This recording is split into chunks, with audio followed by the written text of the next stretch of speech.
요한계시록 6장 1절, 2절과 5절과 8절 말씀 다같이 봉독하겠습니다.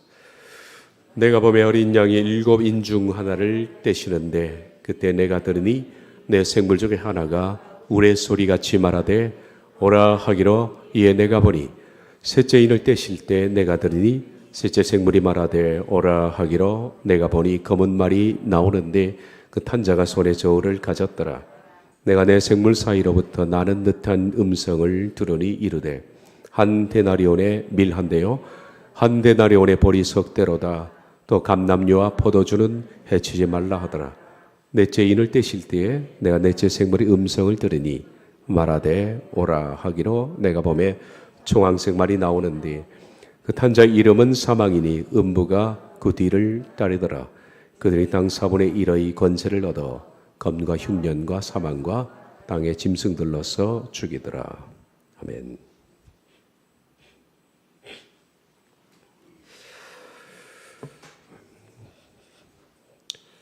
당분간 주기도문 강의는 잠깐 멈추겠습니다.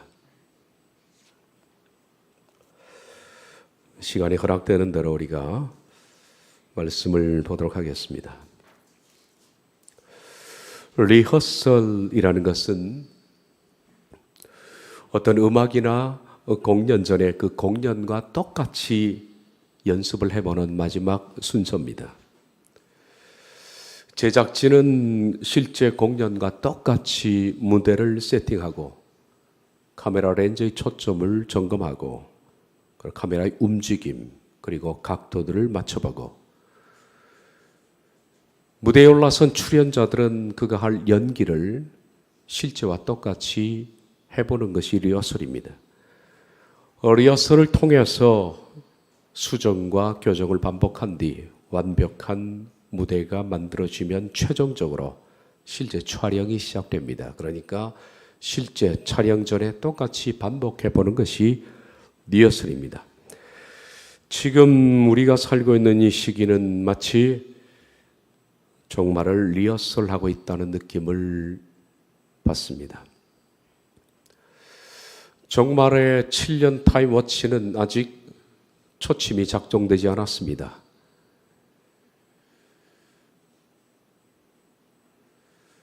그 초침은 7일의 심판과 더불어서 비로소 7년을 카운트다운 하게 됩니다. 7일의 심판과 7 나팔과 7 대접의 심판으로 종말의 시계는 시작됩니다.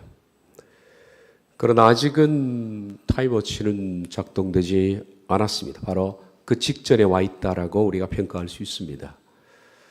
이런 시점에 저희들은 요한계시록 강해를 오늘 이 부분을 다시 한번 접해보는 것이 유익할 것이다 라고 생각합니다.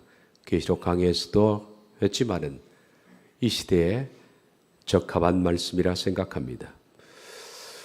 요즘 집에서 요한계시록 강해 책이라든지 또 동영상이라든지 이런 것들을 리바이벌해서 다시 들어보는 것도 많은 유익이 있으리라 생각합니다.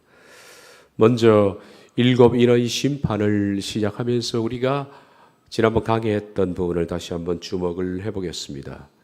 요한계시록 6장 1절입니다. 내가 보매 어린 양이 7인 중 하나를 떼시는데 드디어 이 7인 중 첫 번째 인이 실제 종말의 시간의 시작입니다. 이때로부터 시간은 7년에 포커스가 맞춰져 있습니다. 인을 뗀다라는 표현 때문에 여기 있는 모든 내용들은 제가 지난번 강의했던 내용 그대로입니다. 인을 뗀다라는 표현 때문에 여러분들은 마치 인이 7개 붙어 있는 스티커를 연상할 겁니다. 하나를 떼고 그 다음을 떼고 그러면 첫째 인의 심판이 나오고 두 번째 인의 심판이 나오고 이렇게 생각합니다만은 그런 것은 아닙니다. 여기서 뗀다라는 아노이고라는 단어는 아나라는 단어와 오이고라는 단어의 합성입니다. 오이고는 열린다라는 뜻입니다. 그런데 아나라는 헬라어는 반복적으로 라는 뜻을 가지고 있습니다. 그리고 전체적으로 반복적으로. 그러니까 아나 오이거는 한 번에 열린다는 뜻입니다. 아나라는 단어의 뜻을 제가 설명했습니다. 하나하나가 독립된 것이 아니라 전체가 연결된 것으로 하나를 모두가 포함하는 것이 아나입니다. 그러므로 뗀다라는 이 단어는 통째로 열리는 것을 말합니다.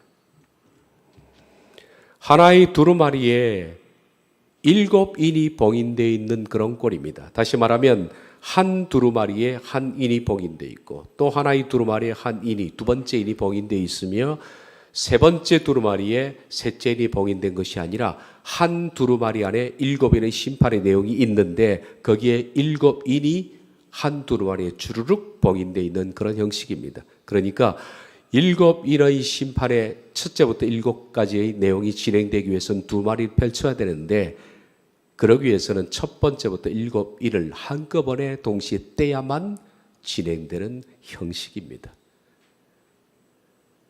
그러므로 첫 번째 인만 뗄 수 있는 것이 아니라 7인 전체를 동시에 떼야만 7인 심판의 두루마리에 펼쳐진 7심판이 시작된다는 겁니다. 따라서 7인의 심판은 첫 번째 인의 심판과 함께 7배까지 동시다발적으로 연속적 진행을 할 것으로 생각됩니다. 첫 번째 인 심판이 끝나고 시간이 흐른 뒤 두 번째가 되고 세 번째가 되는 것이 아니라 되자마자 첫 번째부터 7째까지 거의 동시다발적으로 이런 사건들이 진행될 것으로 생각된다. 그렇게 말씀을 드렸습니다. 그 가운데 우리는 넷째 인의 심판을 오늘 현재 우리가 조금 느껴보고 있습니다.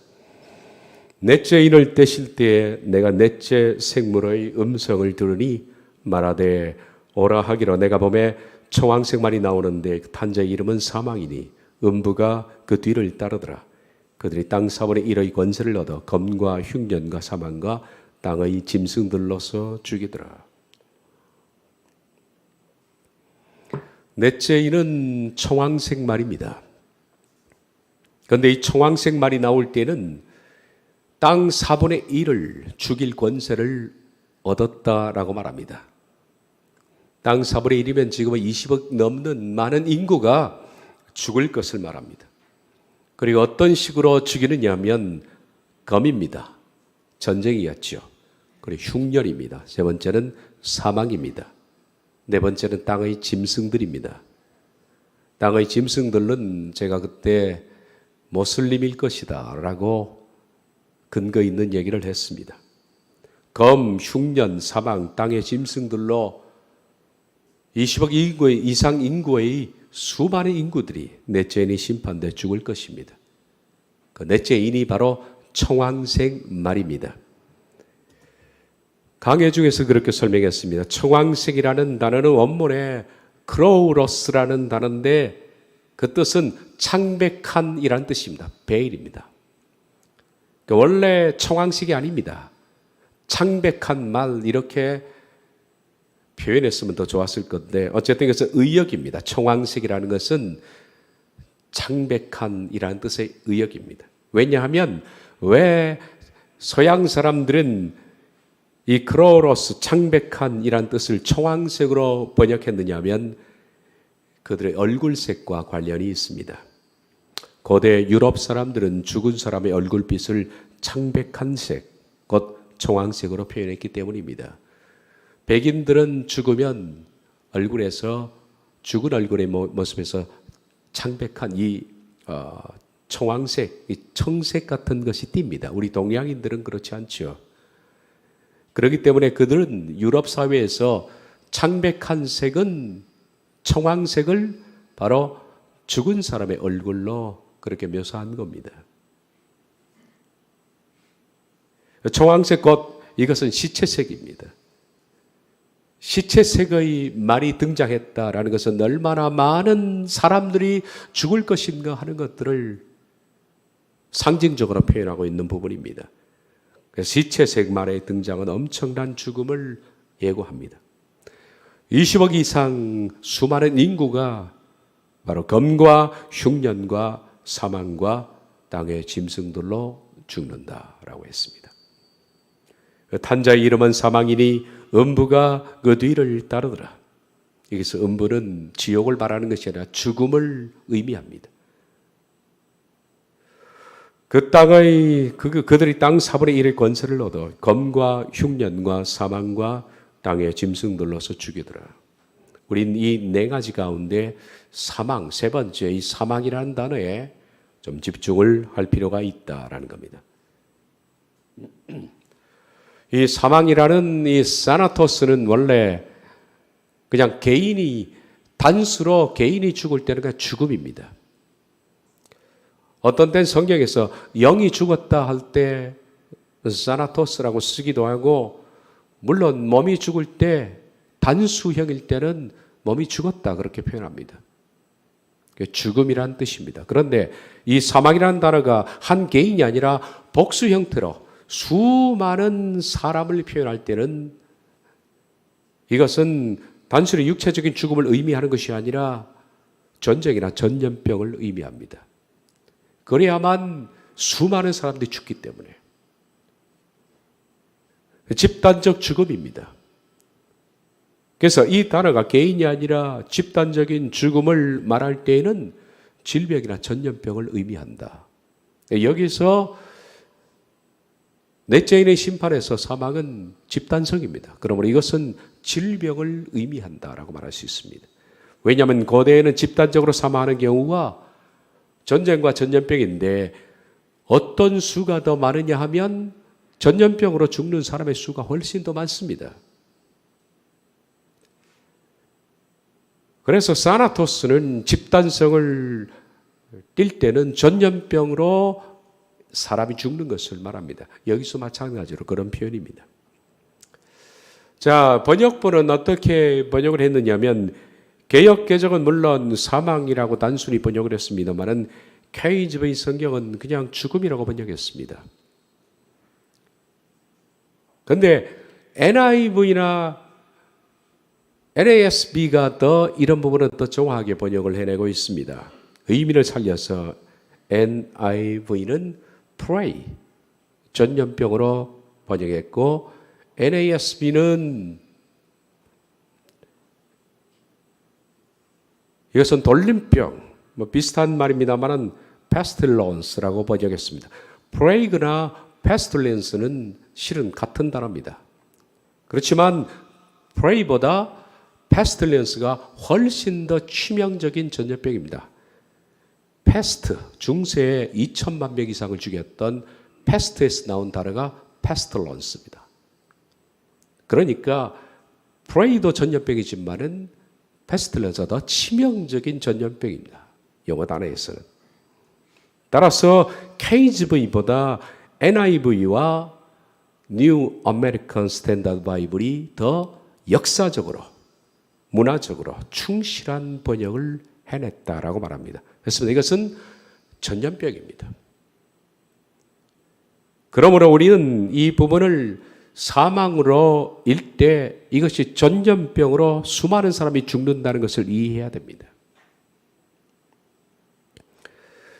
지금 우리가 치사율, 좀 이제는 평균치가 올라가기도 했습니다만 치사율이 3.4%에서 어떤 땐 더 이상 되기도 합니다만은 지금 코로나19 이 치사율을 가진 전염병은 아무것도 아닙니다.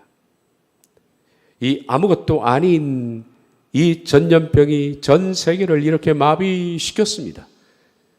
경제를 마비시켰고 국가를 고립시켰습니다. 우리의 모든 일상을 파괴했고 사람들을 두렵고 공포스럽게 만들었습니다. 이 별것 아닌 전염병이 이제는 하나님께 예배하는 것도 협박을 하고 있는 지경입니다. 이 전염병으로 모든 사람들의 일상이 순탄치가 않습니다. 그러나 이것과 비교되지 않는 치명적인 전염병이 앞으로 발발되게 될 겁니다. 그렇게 되면 지금과 비교되지 않게 사람들은 얼마나 공포에 쌓이게 될까요? 우린 지금 이걸 리허설을 하고 있는 겁니다. 그렇습니다. 우린 넷째인의 심판을 조그맣게 한번 리허설을 하는 중입니다. 이제 우리들은 셋째인의 심판을 또한 리허설하고 지금 하고 있는 중이고, 앞으로 보십시오. 이 셋째인의 심판이 넷째인과 더불어서 여러분들을 치명적으로 이끌게 될 겁니다. 셋째인의 심판은 공물입니다.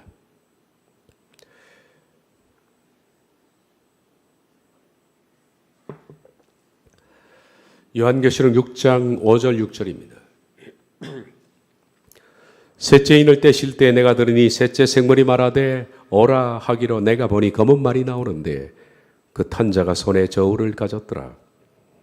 내가 내 생물 사이로부터 나는 듯한 음성을 들으니 이르되 한 데나리온의 밀 한 대여 한 데나리온의 벌이 속대로다. 또 감람류와 포도주는 해치지 말라 하더라. 셋째 일은 세계적인 대기근, 그리고 이로 인해서 곡물값이 아주 살인적으로 폭등할 것을 말합니다. 셋째는 검은 말입니다. 검은 말은 희망이 없다는 겁니다. 밤입니다. 한마디로 깜깜한 밤. 낮에는 물체를 분간할 수 있고, 그러나 밤이 되면 아무것도 볼 수가 없습니다. 이 시기에 접어든 사람에게는 아무런 희망이 발견되지 않습니다. 왜 희망이 없느냐? 넷째 일의 심판에 검은 말이 들고 나온 것은 저울입니다. 저울은 물건을 달 때, 그래서 팔 때 쓰는 저울입니다. 그리고서 음성이 들리는데 밀 한 대가 한 데나리고, 그리고 보리 석 대가 한 데나리온이다, 그렇게 말합니다. 그런데 감람류와 포도주는 타격을 받지 않을 것이다. 기근의 정도를 말해주고 있는. 세 번째 말은 검은 말입니다. 그 탄자는 손에 저울을 가지고 나오는 것을 보아 식량난과 관련이 있는 제약인데, 이것은 세계적 경제 사정을 예고합니다. 여기서 저울은 주고스라는 단어가 이 두 가지입니다. 천칭이죠. 영어 번역하면 천칭. 천칭이라는 것은 물건을 재는 중간에 옛날에 썼던 그 저울 말입니다. 중간에 해서 무게를 쟀던 그 천칭. 천칭 저울입니다. 그래서 곡식의 공정한 측량을 위해 사용된 것인데, 이걸로 뭘 재느냐 하면 밀과 보리를 측량해 잽니다. 얼마만큼? 한 데나리온만큼 재줍니다. 한 데나리온에 밀 한 대만큼 재서 주는 겁니다. 그리고 어떤 사람에게는 보리 석 대를 지어서 1데나리온을 받고 내주는 겁니다. 저는 그때 요한계시록 강의할 때 이렇게 여러분에게 써서 읽어드렸습니다. 이 말씀에서 우리는 다음과 같은 상황이 연상된다. 이 연상은 제가 이 말씀을 여러분에게 설교하기 위해서 묵상하는 가운데 갑자기 내 머릿속에 그런 상황이 연출되었기 때문에 그때 당시에는 나도 모르게 옮긴 것인데, 이것이 오늘날 이렇게 우리에게 실제로 다가올 줄은 몰랐습니다. 사람들이 곡식을 사기 위해서 한 데나리온을 가지고 옵니다. 한 데나리온은 하루 품삯인데, 지금의 상황에서는 한 사람 혹은 한 가족이 살 수 있는 곡식이 1데나리온에 국한됩니다. 더 이상 팔지 않는다는 겁니다. 1데나리온은 지금이 한 10만 원 정도 되는 돈입니다. 곡식은 중앙에서 철저히 통제되고 있습니다. 그러니까 1데나리온만큼 준다는 겁니다. 그들에게 분배되는 양은 정확히 정해져 있으므로 화폐도 이미 기능을 상실하고 통제되고 있습니다. 많은 돈을 가지고 있다 하더라도 1데나리온만큼만 살 수가 있는 상황입니다. 돈 많이 가지고 있다고 해서 충분히 살 수 있는 것이 아닙니다. 철저히 국가에서 통제합니다. 그런데 여기에 밀과 보리, 이 부분은 제가 그때 강의할 때 쓰지 않았던 부분입니다. 왜 밀과 보리만 달아줄까? 왜 밀과 보리만? 그것은 쌀값은 여러분이 살 수 없는 선까지 폭등했기 때문이라고 생각됩니다. 그래서 밀과 보리만 분배합니다. 밀 한 대는 한 사람의 하루 분 양입니다. 보리 석 대는 보리로 먹을 때는 이것이 한 사람이 3일을 먹을 수 있는 분량입니다. 하루분의 밀 한 대와 3일치의 보리 석 대, 그러면 4일치가 됩니다. 한 사람이 4일치 먹을 수 있는 양이 밀 한 대와 보리 석 대입니다. 이걸 1데나리온스, 약 20만 원을 내고 밀 한 대와 보리 석 대를 삽니다. 그러면 이것이 한 개인의 어느 정도 기한의 양일지, 아니면 그 사람이 대표로 와서 주민증을 내고 혹은 그 가족 호구 조사한 것을 보고서 그 가족당 배분을 하는 것인지는 모르겠습니다. 근데 저의 추정은 가족 단위가 아닐까. 왜냐하면 극심한 식량난에서 개인에게 나눠줄 일은 없습니다. 한 가족에게 며칠분의 식량이 될지 모르겠습니다만은 일주일 정도가 아닐까. 이게 토탈 4일치이기 때문에. 그래서 극심한 식량난으로 한 가족이 일주일치 먹을 수 있는 식량을 20만 원을 내고, 그것도 돈이 있는 사람에게 해당됩니다. 20만 원을 내고 밀 한 대와 보리 석 대를 배급받는다는 겁니다. 어느 정도 돈이 있어야만 이것도 가능한 얘기입니다. 앞으로 이런 시대가 도래합니다. 여러분, 멀리 있는 것 같지만은 우리는 한 사건으로 이것이 금방 내일이 될 수 있고 모레가 될 수 있는 일이라는 것을 경험을 하고 있습니다. 한 데나리온으로 밀 한 대 또 혹은 보리 석 대를 살 수 있는 정도의 양이라면, 저 돈이라면, 지금과 가격을 비교해 보면 쌀은 여기서 언급되지 않을 만큼 폭등을 했고요. 만만한 밀과 보리가 지금보다 약 15배 내지 16배 폭등된 가격입니다. 지금 여러분이 쌀을 구매하려면 쌀이 5만 원에서 7만 원, 어떤 건 8만 원까지 갈 겁니다. 5만 원에서 7만 원 쌀 중간 등급 정도입니다. 상위 등급은 아주 비쌉니다. 10만 원이 넘어가는 것도 있습니다. 4만 원짜리도 제가 찾아보니까 있더라고요. 그건 거의 정부미와 비슷하다. 그래서 사람이 먹을 수 없다 그래요. 그러니까 한 5만 5천 원 내지는 6만 원 정도 주면 중간 등급의 쌀을 지금 사는데 3년 전에 비해서 딱 배가 올랐습니다. 3년 전에 제가 3만 2천 원에 쌀을 샀거든요. 배가 뛴 겁니다. 3년 만에.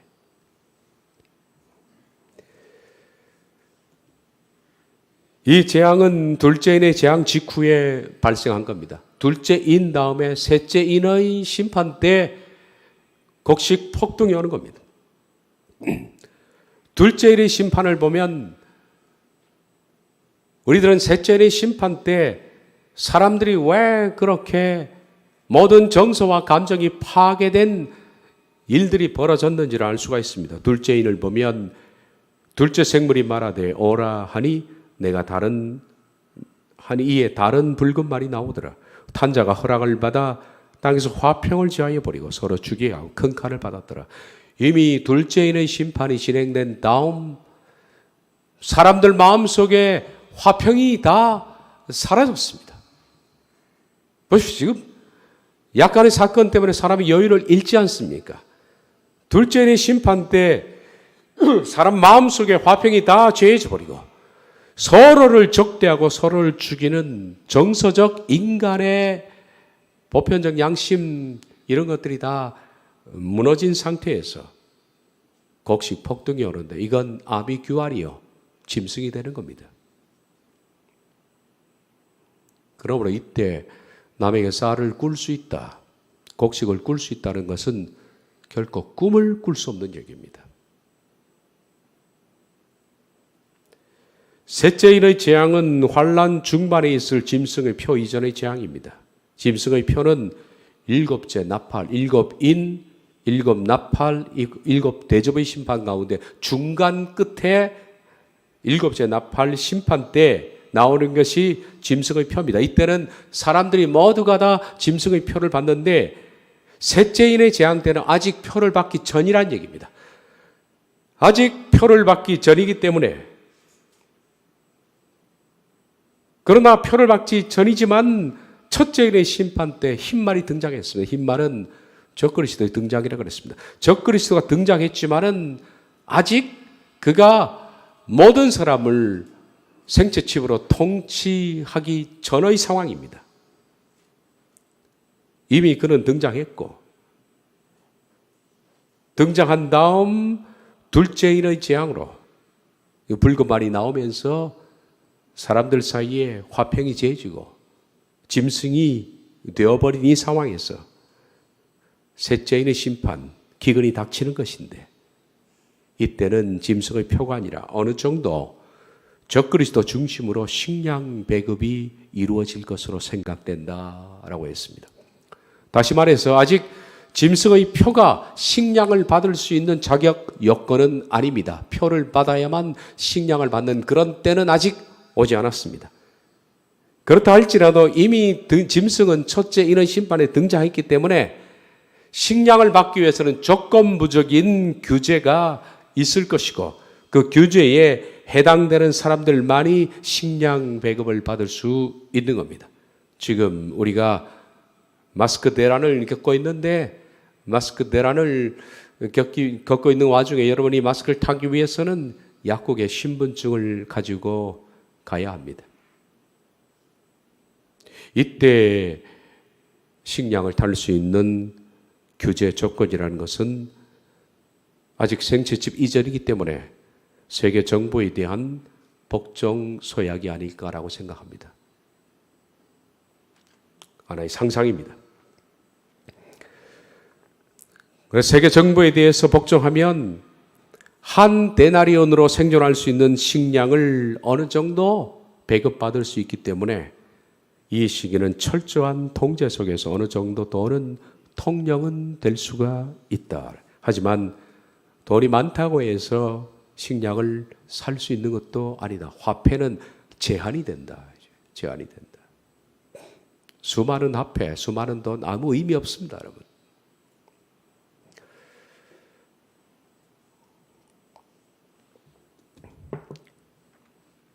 마치 이 상황을 통제된 북한 공산주의 상황과 비교하면 이해될 것이다.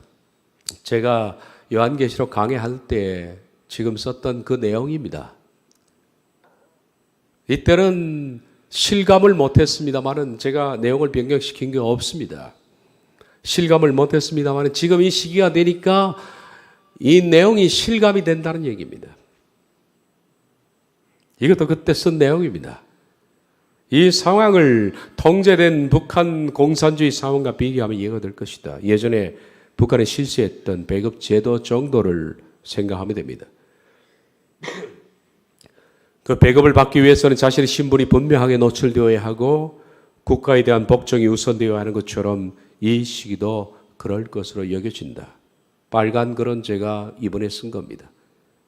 현재 우리는 마스크 보급 제도를 통해서 이걸 체험하고 있다. 또 감람류와 포도주는 해치지 말라 하더라. 직역을 보면 그리고 감람류와 포도주는 손상을 주지 마라. 감람나무와 포도나무는 물이 어느 정도, 기근이라는 것은 물 부족 때문에 옵니다. 웬만한 물 부족으로도 감람류와 포도나무는 견뎌냅니다. 이게 물이 없어도. 그러니까 셋째 인의 심판 때 기근이 어느 정도냐, 웬만한 것은 다 죽지만은 감람류와 포도나무 정도는 생존할 수 있을 정도의 기근을 지금 말씀하고 있는 겁니다. 그러므로 이때는 올리브와 그리고 포도 이런 것들을 수확할 수 있는 정도입니다. 이로 인해서 빈부격차는 더욱 심화될 것으로 생각된다. 부자들을 제외하고 대부분의 사람들은 배급받아 겨우 연명하겠지만 부자들은 감람류와 포도주를 즐기게 된다라는 얘기입니다. 따라서 약탈과 폭력과 살인이 자행되는데 베네수엘라 상황을 한번 생각해 보시면 됩니다. 베네수엘라는 무정부죠. 어디 뭐 식량이 있다 그러면 총 들이대고 사람을 쏴 죽이고 빼앗는 그런 시국이니까. 처참한 얘기지만은 젊은 여인들은 수많은 남성을 상대해서 겨우 햄버거 하나 정도를 구할 수 있는 정도입니다. 지금 이 상황입니다. 이 국가가. 그런 시대가 우리에게도 도래합니다. 특히 둘째의 심판으로 땅에서 평화가 제거되기 때문에 극한에 치닫게 될 것이다.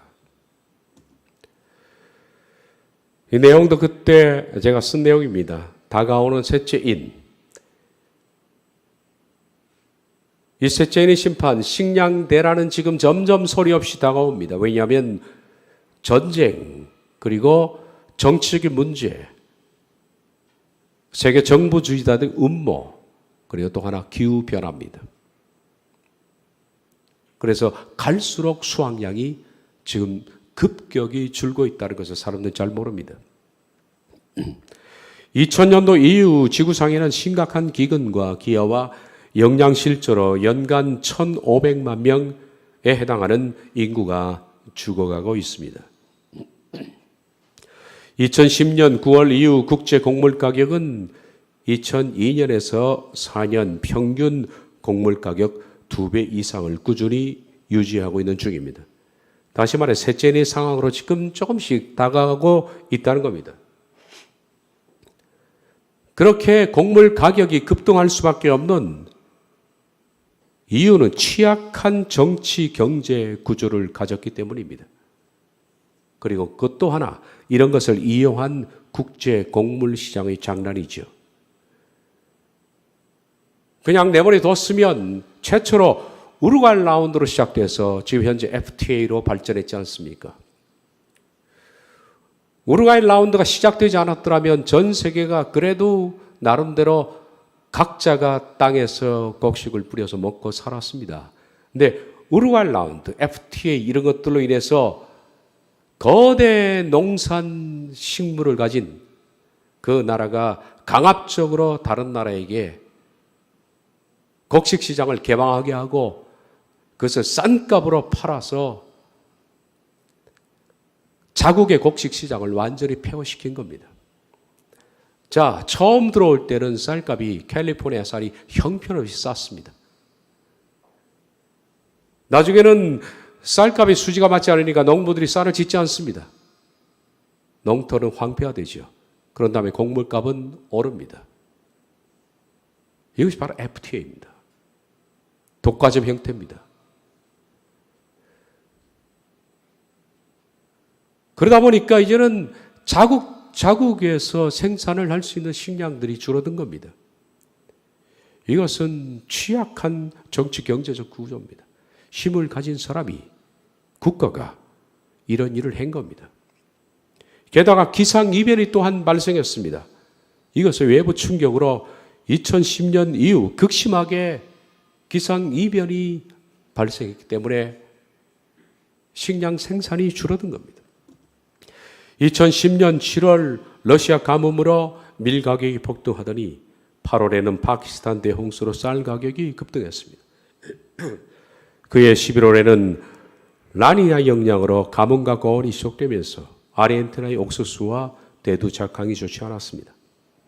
미국은 건조한 기후의 영향으로 붉은 밀의 생산이 감축했고 그 즈음 시작된 중국 밀 생산지의 가뭄은 다음 해까지 지속되었습니다. 2011년 봄 멕시코 이상 추위로 옥수수 생산 감소가 예상되면서 옥수수 가격도 급등했습니다. 2012년 남미 가뭄으로 대두 생산량이 감소해 콩 가격이 상승했습니다. 중국에서는 가뭄 영향의 영향으로 여름 가뭄의 영향으로 옥수수 작황이 부진했고 2012년 6월부터는 미국 중서부의 최악의 가뭄이 닥쳐 옥수수 대두 수확량이 감소할 것이라는 소식과 함께 곡물 가격이 급등하기 시작해요. 이래서 지금 쌀 가격이 2배 뛴 겁니다. 지금 현재. 그나마 2배도 적게 뛴 것입니다. 러시아와 헝가리, 루마니아, 이탈리아 등에서도 폭염과 가뭄이 발생해 밀 수확량이 줄어들 것으로 전망됐다. 미국의 캘리포니아에서는 극심한 물 부족을 지금도 캘리포니아가 겪고 있습니다. 미국 자국 내에 거의 대부분의 농토는 캘리포니아에 집중되어 있습니다. 2014년 12월 15일 뉴스에는 기후의 반란, 상상 초월 물 부족 사태, 해고된 농부만 1만 7천 명이라는 기사를 연주했습니다.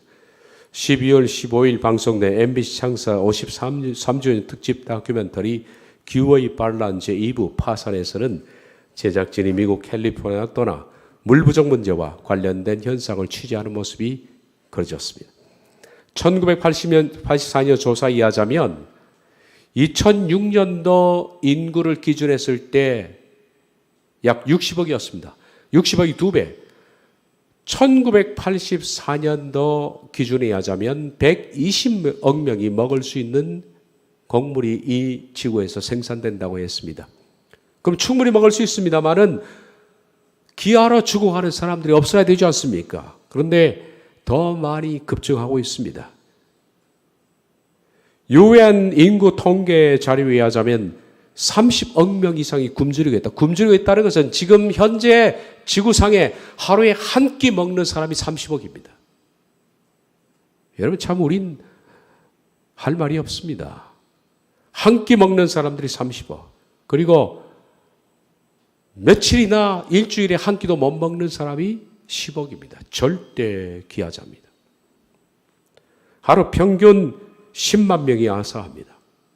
그 중에 10분의 4가 어린아이입니다. 아프리카에서는 하루 평균 4만 5천 명이 아사합니다.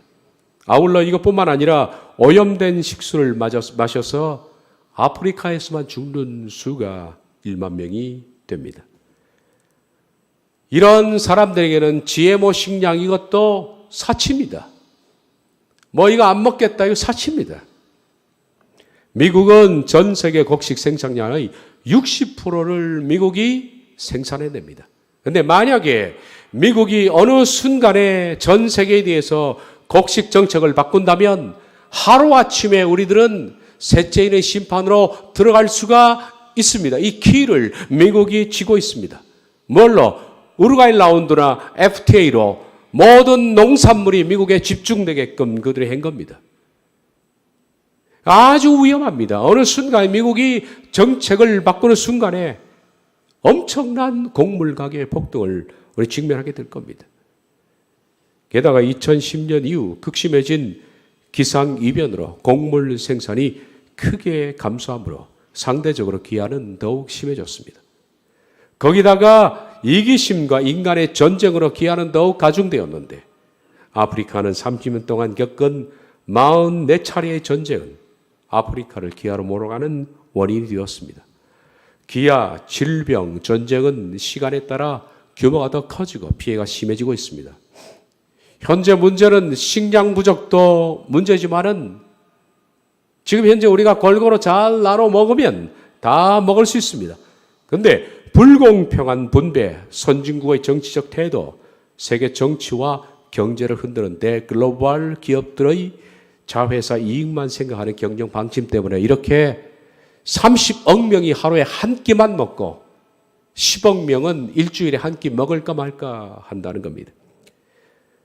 시카고 곡물시장은 스위스, 프랑스, 미국의 거대 곡물 기업에 의해 곡물량이 조절되고 식량을 비축하고 있다라고 밖으로는 얘기하지만은 실제로는 시카고 곡물시장에는 곡물을 팔고 남는 것을 우리 생각에는 아프리카의 기아들을 위해서 보내줬으면 얼마나 좋겠습니까? 근데 다 버린다는 거예요. 그러면서도 뭐라고 그러지 않습니까? 유니세프를 통해서 아프리카 기아들을 위해서 돈을 내라는 겁니다. 저는 절대 안 합니다. 이건 악한 짓입니다. 자기의 주머니를 또 챙기는 거죠. 그걸 이용해서. 아프리카 사람들에게 얼마나 우리가 낸 돈이 전달되겠습니까? 대부분은 그들의 돈으로 쓰여집니다. 이 아까운 곡물을 다 버리는 겁니다. 왜? 그 이유는 좀 이따 말씀드리겠습니다. 어느 지역에서는 10초에 한 명이 굶어 죽고 있는데 곡물 시장에서 남은 곡물은 폐기 처분하고 있다는 겁니다. 남은 곡물을 폐기하면서 아프리카 기아에 공급하지 않는 이유는 그 뒤에 무기상들이 도사리고 있다라는 겁니다. 무기상들이. 곡물의 부족 간에 빼앗기 위해서 전쟁이 벌어지는 겁니다. 전쟁이 벌어져야만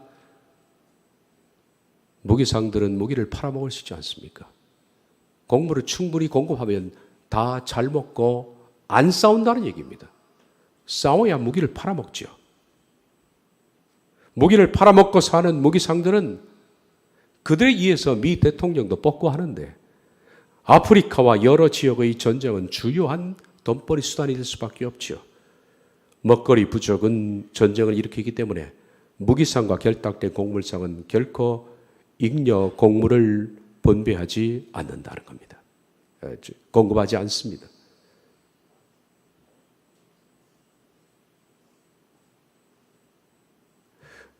그리고 또한 곡물을 폐기 처분하는 이유는 곡물을 충분히 남은 것을 공급하면 곡물 가격이 떨어진다는 겁니다.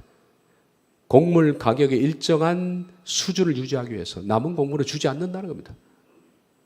지금 현재 일주일에 한 끼 먹고 사는 사람들에게 사 먹으라는 얘기입니다. 돈이 없다 그러니까 유니세프를 통해서 돈 줄 테니까 사 먹으라고 합니다. 돈 주기는 뭘 줍니까? 현재 미국의 5대 메이저 곡물상들은 전부 프리메이슨들 겁니다. 만약에 이들이 어느 순간에 생각을 바꾸어서 정책상 곡물을 장난질을 치는 순간에 헬 게이트가 열리는 겁니다, 여러분. 장난을 칠 수 있는 가능성이 있을까요? 충분히 있습니다. 그리고 그 D-Day는 점점 다가옵니다. 이상기후 현상으로 세계 곡물 생산량은 큰 폭으로 줄었지만 아직까지도 세계 곡물 생산량은 일부 지역을 제외하고서 전체가 소비하기에 큰 문제가 나타나지 않습니다. 지금까지는. 그러나 우리는 이제 점점 식량은 줄어왔고 이제는 데드라인에 다가왔습니다. 데드라인에 다가왔다는 것은 어느 순간에 폭발할 수 있는 지점까지 왔다라는 겁니다. 제가 이 점에 대해서 지리산에 있는 이상부 선생님과 일주일 전에 통화를 하면서 곡물 가격에 대한 데드라인에 대해서 물어봤습니다. 이런 부분은 민감한 부분이어서 말할 수 없지만 그분의 말에 의하자면 아주 가까이 온 것처럼 보인다 라고 하시면서 미국 곡물상이 큰 장난질을 칠 것 같은 느낌이 듭니다. 통계표상 그렇게 말했습니다. 그리고 또한 지금부터 기상이변이 속출하고 있는데 좀 더 진행된다면 곡물 시장의 충격파는 상상 이상으로 파급될 것이다. 그런데 여기에 하나 더 지금 현재 우리가 당면하고 있는 문제는 무시무시한 메뚜기 재앙이 시작되어 있다는 겁니다.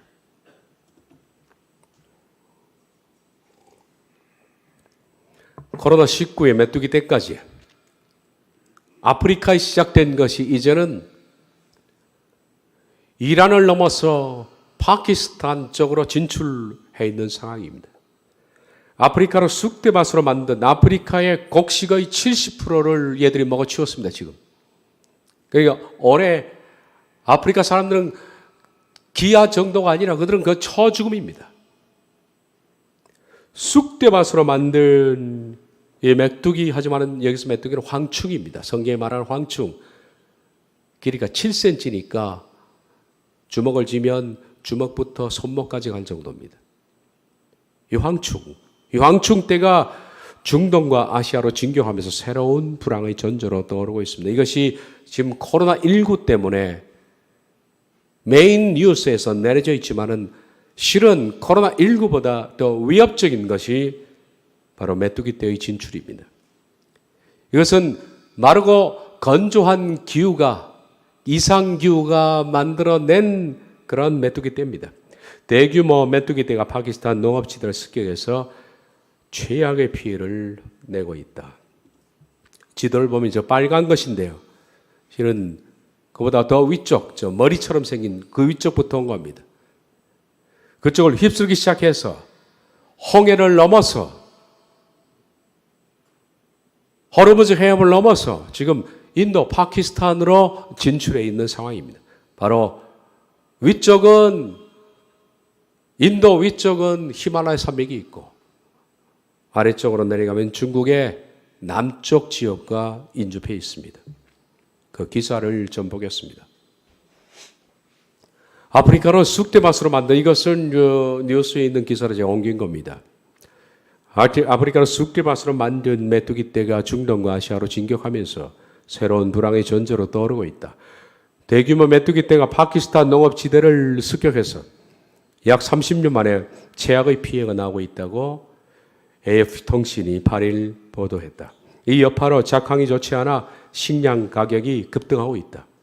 통신에 따르면 파키스탄 남부 신두주에서는 메뚜기 떼의 습격으로 황금 작물이 면화에 엄청난 피해가 나오고 있다. 수도 카라치 부근에서는 이미 전체 작물의 절반이 피해를 입었다. 북동부 펀잡주 당국은 피해를 입은 지역에 살충제를 사포하는 등 구제책을 실시한다. 살충제를 쓸 수 없는 게 살충제를 쓰면 뿌리면 메뚜기는 죽지만 곡식도 함께 못 먹습니다. 이에 현지 사람들은 매일 킬로그램당 20 파키스탄 루피의 보상금을 벌기 위해서 농지에 널린 메뚜기 사체를 썰어 담고 있다. 그러나 이 작업엔 시간이 많이 드는 데다 메뚜기 떼가 여기저기 옮겨다니며 농작물을 파괴하고 있어 그다지 실효를 얻지 못하고 있다. 또 당국이 사용하는 살충제는 먹으면 위험하기 때문에 메뚜기를 제거하더라도 남은 농작물은 폐기해야 된다. 일부 농가에서는 살충제 살포 순서를 기다리는 동안 거육지척으로 냄비를 두드리며 소리를 질러 메뚜기 떼를 쫓기도 한다. 메뚜기 떼는 동아프리카에서 인도를 걸쳐 농지에 큰 피해를 입힌 후 이란을 통해 파키스탄 남서부 사막지대인에서 파키스탄 전역으로 날아들었다. 지금 현재는 인도까지 들어왔습니다. 파키스탄 북부 쪽이 파키스탄이 인도의 북부 쪽에 있고 파키스탄을 넘어서 인도로 지금 들어왔습니다. 그리고 최근 뉴스를 보니까 어제 뉴스 보니까 제가 이걸 늘 서치를 하고 있습니다. 파키스탄에서 이 티벳을 넘어가면 그 히말라야 산맥이 너무 크잖아요. 메뚜기떼가 넘어가기에는 난공불락입니다. 그래서 이들이 방향을 튼 거예요. 인도 쪽으로. 그리고 인도 차이나 지역 아래쪽을 따라서 오다가 나중에는 이게 위쪽으로 올라오면 바로 중국과 닿는데 중국의 아래쪽으로 인도 차이나 쪽으로 가다 보면 중국의 아래쪽 지역이 나옵니다. 그것이 바로 신장지구. 신장지구는 서쪽입니다. 신장 그리고 티벳 지역이 아니라 아래쪽에 광둥성 쪽입니다. 그쪽을 통해서 위쪽으로 만약 올라오면 중국이 쑥대밭이 되면 중국의 곡식이 쑥대밭 되는 순간 여러분들은 먹고 살기 힘듭니다. 그래서 지금 촉각을 곤두세워서 얘들이 어디로 가느냐를 보고 있는 거예요. 저절로 사라질 것은 기대하지 못합니다. 어떻게 될까요, 과연? 파키스탄 정부는 피해가 심각하다 보고 전역의 비상사태를 선언한 한편 국제사회에 긴급 지원을 요청했다. 이에 중국은 이달 초 메뚜기 사태를 조사하기 위해 파키스탄에 전문가 팀을 파견했다. 메뚜기 떼는 중서부가 중국 서부까지 진출한 상태다. 신종 코로나 감염증 대응에도 벅찬 상황에서 또 하나의 골칫거리가 아닐 수 없다. 통신은 오랫동안 가뭄에 허덕여온 파키스탄 농업이 이번 메뚜기 떼의 습격으로 큰 위기에 직면했다고 지적한다. 이는 12년 연속 하이 인플레이션에 고통받는 파키스탄의 식품 인플레이를 이야기하고 있다. 지난 1년 동안 설탕 가격은 2배 가까이 뛰었고 여러분 가장 많이 뛰는 게 있어요. 많이 뛰는 게. 근데 그 중에 설탕이 포함됩니다. 이해를 못하겠죠? 경제난이 오면 제일 많이 급등하는 것이 설탕입니다. 나중에 보면 설탕 가지고 물물 교환해요. 귀 있는 자는 들으십시오. 밀가루 가격은 15% 상승을 했습니다. 건축 전문가들에 의하면 메뚜기 떼는 때로 움직이게 되면 바람을 타고 하루에 100 내지 200km를 이동, 가는 곳마다 왕성한 식욕을 자랑하며 곡식과 과일 농사를 엉망으로 만든다. 1평방킬로미터에 모이는 비교적 적은 그룹이어도 하루당 인간 3만 5천 명이 먹는 양과 맞먹는 양을 먹는다고 한다. 1km 편방 안에만 들어가도요, 3만 5천 명분의 식량을 먹어 치운다는 겁니다. 앞서 아프리카 소말리아에는 메뚜기들의 습격으로 식량 위기가 불거지면서 25년 만에 이웃나라 케냐에서는 70년의 비상사태를 선포했다. 이후 메뚜기 떼는 홍해를 건너 아라비아 반도 페르시아만을 넘어서 아시아까지 날아왔다. 이 가운데 파키스탄 북동부에는 중국의 신장 위구르 자치주가 있다. 이쪽으로 가지 않을 것으로 봅니다. 왜냐하면 신장 쪽으로 가려면 히말라야를 넘어야 되거든요. 그 티베트 쪽으로 가야 되는데 이 고온 지대로 가지 않고 아마 제가 말했잖아요. 방향을 틀었습니다. 인도 차이나 쪽으로 틀었다고. 아래쪽을 해서 광둥을 해서 위쪽으로 올라올 것으로 그렇게 보인다. 즉 메뚜기 떼는 서쪽으로 바람을 타고 중국으로 날아들 수 있다. 중국의 파키스탄에 대한 지원은 단순히 외교적인 관계에 기초한 것이 아니라 자기 방어를 위한 비책인 셈이다. 전문가들은 메뚜기 떼의 등장을 간과한 일이 아니라고 입을 모은다. 2003년에서 5년 아프리카 중동 20개국에서 메뚜기 떼가 극성을 부리 당시 대책에 든 비용은 총 4억 달러를 넘었고 서아프리카 6개국에서만 838만 명이 식량난을 겪었기 때문이다. 전문가들은 메뚜기 떼가 촉발한 식량난이 새로운 공급망 혼란을 일으켜 세계 경제의 불확실성을 초래할 수 있다고 경고했다. 중국에서 그래서 오리 10만 대군을 보냈답니다. 뉴스 들어보십시오. 10만 오리 대군을 파키스탄에 보내가지고 메뚜기 떼를 잡아먹으라 그러는데 10만 마리가 얼마나 먹겠습니까? 지금 메뚜기 떼가 파키스탄에 온 게 지금 현재로 4천억 마리입니다. 4천억 마리를 오리가 열심히 먹어치운다. 닭보다도 오리가 더 잘 먹어치운대요. 잘 먹어치운데도 오리가 먹을 수 있는 것이 60억 마리랍니다. 그러면 3,940억 마리는 그냥 통과하는 겁니다. 얘들은. 10만 오리 가지고 뭘 하겠습니까? 못합니다. 근데 방법이 없으니까 그렇게 하는 거예요.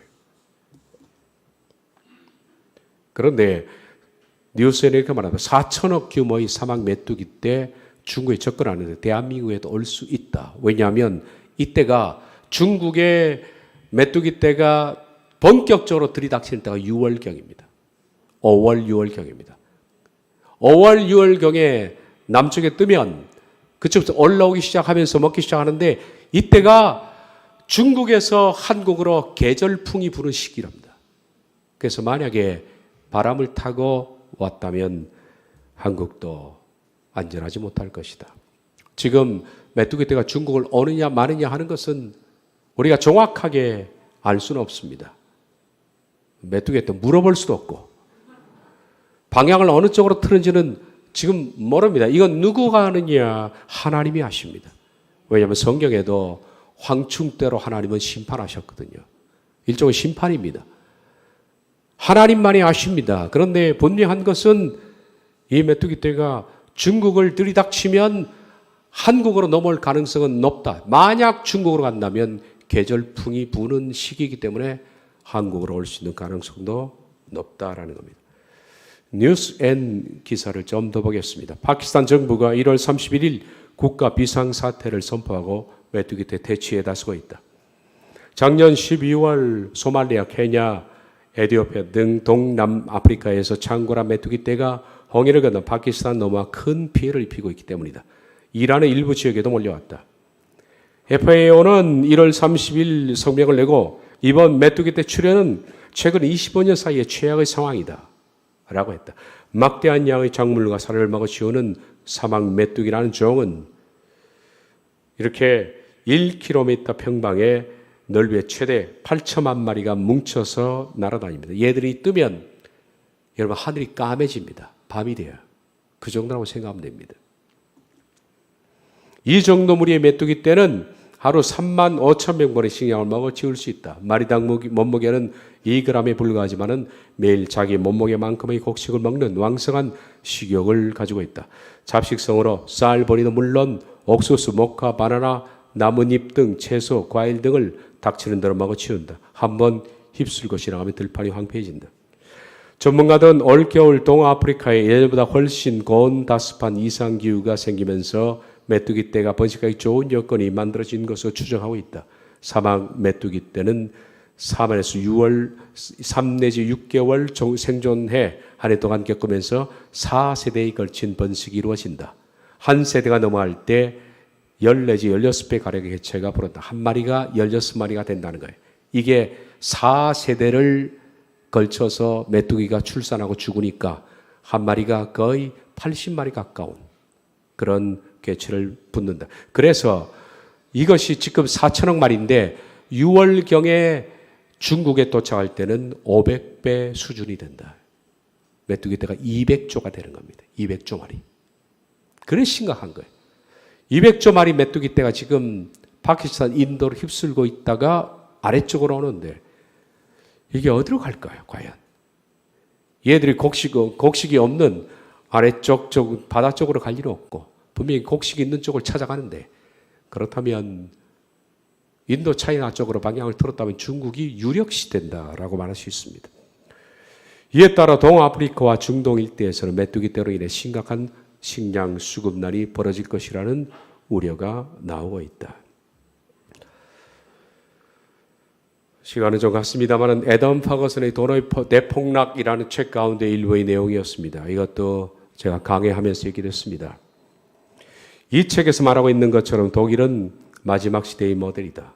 전쟁 중에 전쟁 자금을 조달하고자 많은 돈을 지급했을 때 이미 인플레는 예견된 것이었으나 문제는 독일은 패전했고 그에 따라서 많은 전쟁 배상금과 패전으로 인한 불리한 패전 조약을 감수해야 했다. 그래서 배상금을 갖고 군인들에게 월급과 퇴직금을 주기 위해서 돈을 막 찍어냈습니다. 그 결과 마르크와의 가치 하락으로 이어지게 되었다. 이 모든 것이 맞물려 초인플레이션이 발생하게 되었다. 그러나 이런 판국의 부자 대열에 합류하게 되는 자는 일단 실물 자산을 가지고 있는 사람들. 제가 그때 말했듯이 큰 아들은 은행원이었습니다. 열심히 돈을 벌어가지고 집도 사고 월급도 받고 안정적 생활했는데 둘째 아들은 술주정뱅이였어요. 밤낮 술병만 차고 살았는데 독일 대공황이 오니까 첫째는 완전히 거렁뱅이였고 둘째는 떼부자가 됐습니다. 왜? 가지고 있는 술병을 물물 교환했거든요. 이게 실제였어요. 그만큼 실물이 없다는 얘기입니다. 실물이. 아무리 많은 돈이 있어 돈 가치가 하락되어 있기 때문에 실물을 살 수 있을 돈이 안 되는 거예요. 그게 문제입니다. 이런 시대가 경제 공황이 닥치면 곧바로 벌어집니다. 그래서 100억 있는 사람이나 1억 있는 사람이나 아무 차이가 없습니다, 여러분. 무슨 차이가 있습니까? 돈이. 가장 중요한 식량을 생산 가능하던 농부, 어부 같은 사람들이 자신의 수확물에 값비싼 사치품들과 교환해서 상대적으로 부를 증대시켜 나갈 수 있었다. 이들이 큰 부자가 되었습니다. 일례로 농사 지을 땅을 사기 위해서 거액의 대출을 받은 농부는 그 땅에 수확한 감자 한 자루로 그의 말에 대출금을 모두 상환했을 뿐 아니라 나머지 수확물로 도시의 중산층들이 사는 중산층으로부터 고급 가구, 자동차 같은 사치품들을 헐값에 교환할 수 있었다. 감자 한 자루 가지고요. 수억 대는 그런 대출금을 한 번에 갚았다는 거예요. 이러한 왜곡된 시장은 결국 파국을 낳았다. 마찬가지로 마지막 시대에 이런 과정을 밟게 될 것이다.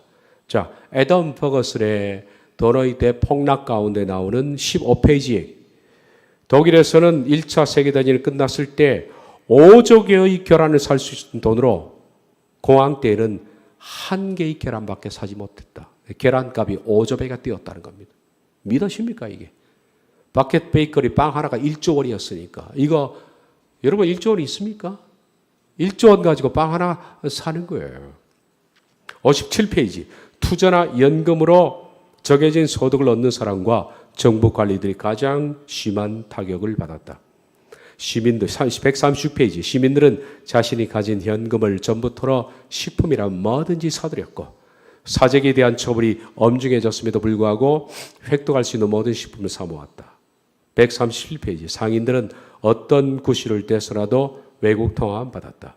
151페이지 농부들은 충족되지 않는 수요를 유발하여 가격을 높이기 위해 농작물들을 시장에 내놓지 않음으로써 이익을 얻었다. 154페이지 고정된 월급을 받는 전문가들은 절대 빈곤계층으로 전락되었다. 225페이지 엄청난 수의 시위자들이 모여 시골을 돌며 농작물을 약탈하고 헛간을 부쉈다. 약탈, 파업, 폭동이 증가했다. 225페이지 집값은 너무 낮게 유지되었다.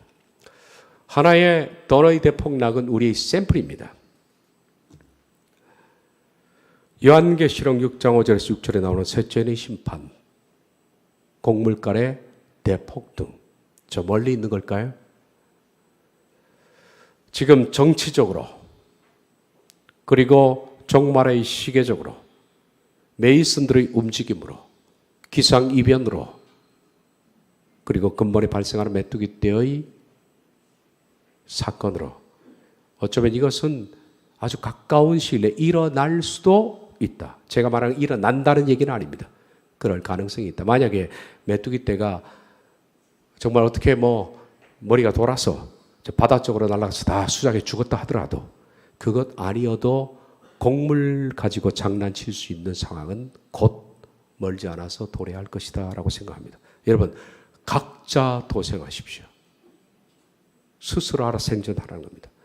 저는 그렇게 생각합니다. 교회도 우리가 얼마나 더 지탱할 수 있을지 모르겠습니다.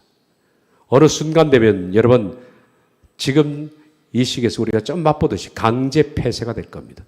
우리 더 이상 예배할 수 없습니다. 저는 각자 도생해야 됩니다. 여러분은 각자 도생해야 됩니다. 각자의 길로 가야 됩니다.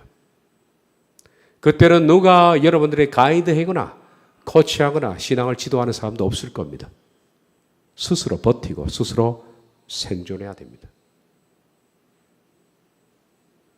잠깐 광고가 끝난 다음 우리가 앰프를 끄고 여러분에게 할 말이 있으니까 가지 말고 남아 계십시오.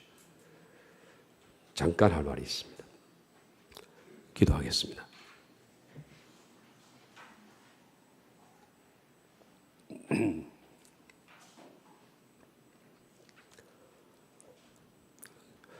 주님, 모든 여건들이 서서히 좁혀져 있는 이때 우리가 어떻게 살아야겠습니까? 우린 생존을 위해서 사는 것은 아니라 생계를 위해서 사는 것도 아니고 저 하늘을 위해서 존재하지만은 마지막 시대를 믿음과 더불어 잘 버틸 수 있도록 지혜를 주시옵소서. 모두가 다 각자의 전투에서 승리하기를 원합니다. 예수님의 이름으로 기도하옵나이다. 아멘.